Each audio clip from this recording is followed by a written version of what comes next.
Delhi liquor policy కేసులో CM Arvind కేజ్రీవాల్ను ఈ రోజే అరెస్ట్ చేస్తారనే వార్తలు వెలువడుతున్నాయి. విచారణకు సహకరించకపోవడంతో ఈడీ ఆయన్ను అరెస్ట్ చేసే అవకాశం ఉందని ప్రచారం జరుగుతోంది.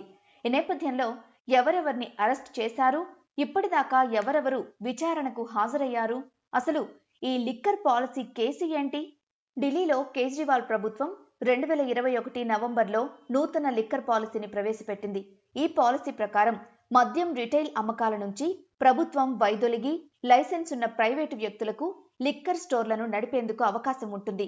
బ్లాక్ మార్కెట్ను అరికట్టడానికి, ప్రభుత్వ ఆదాయం పెంచడానికి, కస్టమర్లకు మరింత సౌకర్యవంతంగా ఉండటం కోసం నూతన మద్య విధానం ఉపయోగపడుతుందని ఢిల్లీ ప్రభుత్వం తెలిపింది. ఈ పాలసీ ప్రకారం లిక్కర్ షాపులు అర్ధరాత్రి వరకు తెరిచి ఉంచొచ్చు. లిక్కర్ స్టోర్లు అందించే డిస్కౌంట్లు, డీల్స్ కారణంగా మద్యం అమ్మకాలు పెరిగాయి. దీంతో ప్రభుత్వ ఆదాయం 27% పెరిగింది. అయితే నూతన మద్యం విధానంలో నిబంధనలు ఉల్లంఘించారని 2022 జూలైలో ఢిల్లీ చీఫ్ సెక్రటరీ నరేష్ కుమార్ పేర్కొన్నారు. లైసెన్స్ పొందిన కొందరికి లబ్ధి చేకూర్చారని ఆయన తన నివేదికలో పేర్కొన్నారు. కోవిడ్ సమయంలో లిక్కర్ లైసెన్స్ ఫీజుపై 144 కోట్ల రాయితీ ఇచ్చారని ఆయన తెలిపారు. చీఫ్ సెక్రటరీ రిపోర్ట్ ఆధారంగా lieutenant governor VK Saxena CBI విచారణకు డిమాండ్ చేశారు.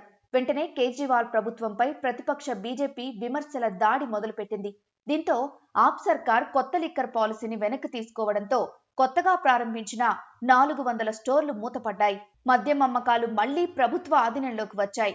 గవర్నర్ సిఫార్సుతో రంగంలోకి దిగిన సిబిఐ 2022 ఆగస్టులో ఢిల్లీ డిప్యూటీ సీఎం యాప్లో నంబర్గా కొనసాగుతున్న మనీష్ సిసోడియా నివాసంపై దాడులు చేసింది. అయితే సిబిఐకి తన నివాసంలో ఎలాంటి ఆధారాలు లభ్యం కాలేదన్న సిసోడియా ఆ ప్రభుత్వాన్ని లక్ష్యంగా చేసుకుని బీజేపీ లేని కేసును సృష్టించిందని ఆరోపించారు. తర్వాత ఈ కేసు విచారణలో ఈడీ కూడా భాగమైంది. మనీష్ సిసోడియా 14 మందిపై సిబిఐ నమోదు చేసిన ఎఫ్ఐఆర్ ఆధారంగా ఈడీ కేసు నమోదు చేసింది. ఈ కేసులో కల్వకుంట్ల కవిత, వైఎస్ఆర్సీపీ ఎంపీ మాగుంట శ్రీనివాసులు రెడ్డి, అరబిందో ఫార్మాకు చెందిన శరత్ రెడ్డి లాంటి తెలుగోళ్లు ప్రమేయం కూడా ఉందని దర్యాప్తు సంస్థలు ఆరోపించాయి. గోవా ఎన్నికల ప్రచారం కోసం ఆమ్ ఆద్మీ పార్టీకి వీళ్లంతా నిధులు సమకూర్చారని ఈడీ ఆరోపించింది. ఈ డబ్బును ఢిల్లీలో తమ ఆధీనంలో ఉన్న లిక్కర్ వ్యాపారం ద్వారా తిరిగి పొందిందని ఈడీ అనుమానించింది. కొత్త మద్యం పాలసీ ద్వారా లైసెన్సులు ఇచ్చే సమయంలో ఆప్ సర్కార్ ఈ లిక్కర్ నెట్వర్క్లకు అనుగుణంగా వ్యవహరించిందని దర్యాప్తు సంస్థ ఆరోపించింది. 2023 ఏప్రిల్లో ఢిల్లీ సీఎం అరవింద్ కేజ్రీవాల్ ను సిబిఐ 9 గంటల పాటు ప్రశ్నించింది. అనంతరం కేజ్రీవాల్ మాట్లాడుతూ ఇది ఫేక్ కేసుగా అభివర్ణించారు. ఆ సమయంలోనే కేజ్రీవాల్ పిఏ బిభవ్ కుమార్, యాప్ నేత జాస్మిన్ షాను సిబిఐ ప్రశ్నించింది.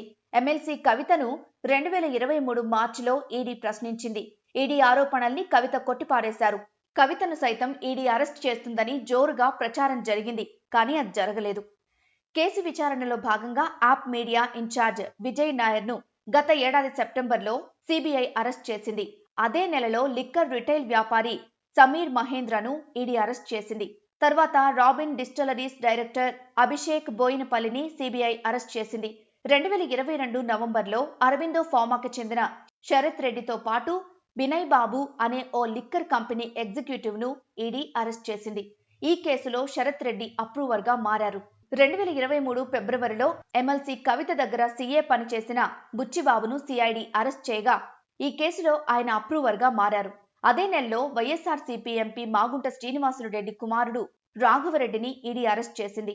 ఈ కేసులోనే మనీ లాండరింగ్ ఆరోపణలతో ఢిల్లీ డిప్యూటీ సీఎం మనీష్ సిసోడియాను సైతం ఈడీ అరెస్ట్ చేసింది.